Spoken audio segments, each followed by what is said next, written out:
जय गुरुदेव। हम लेके आए हैं आपके लिए मालविया टॉक्स, अपना चैनल जिसमें आपके प्रश्न और हमारे उत्तर, हम आपके प्रश्नों के, आपके प्रॉब्लम्स का सॉल्यूशन निकालने के लिए 100% कोशिश करेंगे।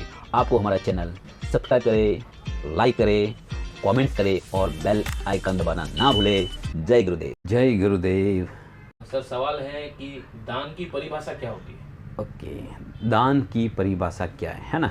मतलब दान करने से लोगों को पुण्य मिलता है, इसलिए लोग दान करते हैं, यही तो है उनका जो सोच। क्या है कि हम लोग दान करेंगे तो क्या मिलेगा हमको? पुण्य मिलेगा। लेकिन दान किसे कहते हैं और करना कैसे है, वो भी तो होना चाहिए कि करना कैसे और किसे कहते हैं। जिसमें कर्तापन का भाव न हो उसे दान कहते हैं। ऐसा कुछ कर्म जिसमें कर्तापन का भाव न हो उसे दान कहते हैं। कर्तापन का मतलब क्या है कि जब दान करते हैं ना तो मन में ये भाव नहीं आना चाहिए कि मैं कर रहा हूँ, ये तो मैं कर रहा हूँ, धर्म तो मैं कर रहा हूँ, ये मंदिर के लिए तो मैं कर रहा हूँ, इस इधर मैंने ये किया, मैंने लोगों के लिए सुविधा किया, मैंने।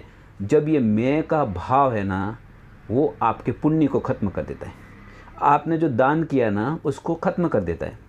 तो कर्तापन का जब भाव उठता है ना तो वो उस स्थिति में दान नहीं होता है। उल्टा जो वो दान है ना आपके पाप का कारण बन जाता है।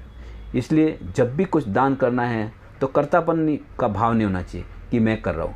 जब कुछ भी करो और छोड़ो, उसके ऊपर दिमाग मत लगाओ कि मैंने तो ये किया था, मेरा इधर नाम नहीं आया, मेरा तो ये किया था, मेरा इधर फोटो नहीं आया। ये सब चीज़ों में अगर पढ़ेंगे ना तो ये एक व्यापार हो गया, एक व्यवहार हो गया। जैसे दो जने एक डील करते हैं कि मैंने आपसे 100 रुपये लिया और सामने वाले ने 100 रुपये का सामान दिया। जैसे एक व्यापार और एक व्यवहार हो गया, एक दोनों के बीच में एक प्रकार का ट्रांजैक्शन, उसको व्यापार व्यवहार, एक वस्तु विनिमय जो बोल सकते हैं कि विनिमय हुआ। लेकिन दान का मतलब है कि हमने कुछ किया, उसके बदले में हमें कुछ नहीं चाहिए, ना तो नाम चाहिए, ना उसके बदले में हमको क्या मिलेगा उसका फल की इच्छा है, वो भी नहीं चाहिए। उसको दान कहते हैं। दान मतलब एक हाथ से किया हुआ दूसरे हाथ को मालूम नहीं पड़े, इस हाथ से किया हुआ इस हाथ को मालूम नहीं पड़े। प्लस दान जो आप दे रहे हैं वो आपका किधर है? आपका थोड़ी है, आपको भी तो किसी ने दिया ना। अपन क्या करते हैं, कुछ चीज़ें अपने यूज़ के लिए रखते हैं, अपन उसको अनुभव के तौर उसका उपभोग करते, फिर कुछ चीज़ें वापस रिटर्न करते।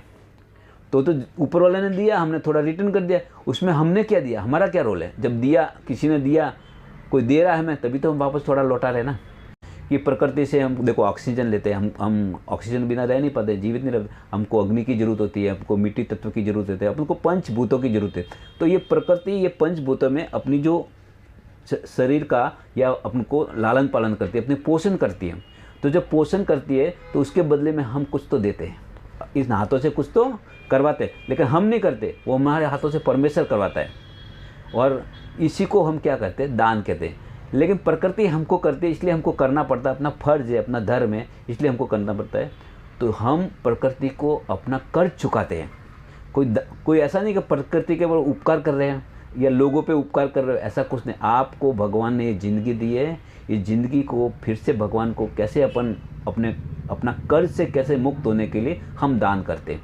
देखो भगवान भी आपको देखो कितना आपको जीने के लिए ऑक्सीजन दे दिया। मान लो तो कभी बिल बना के दिया कि देखो ₹1,00,000 का तुमने हमारा ऑक्सीजन ले लिया, ₹1,00,000 दो। जब उसने कुछ देते वक्त नाम नहीं लिखा, इतना सब तुमको हर पानी देते, तुमको सूरज की रोशनी मिलती है, सब जीने के लिए सब कुछ मिलता है, क्या कभी एक भी नाम लिख के दिया कि देखो मैं तुम्हारे लिए कर रहा हूँ? जब वो इतना सब आपके लिए कर रहा है जीने के लिए, उसने कभी अपना नाम नहीं किया, तो अपन नाम क्यों करें? जब कर्तापन ना हो और जब देने की इच्छा पैदा हो, उसे दान कहते हैं। बस दान किया और छोड़ो, आगे बढ़ो। कोई बोलते हैं ना, नेकी कर दरिया में डाल और आगे बढ़। बस ये भाव के साथ काम करो, पुण्य ही पुण्य है। जय गुरुदेव।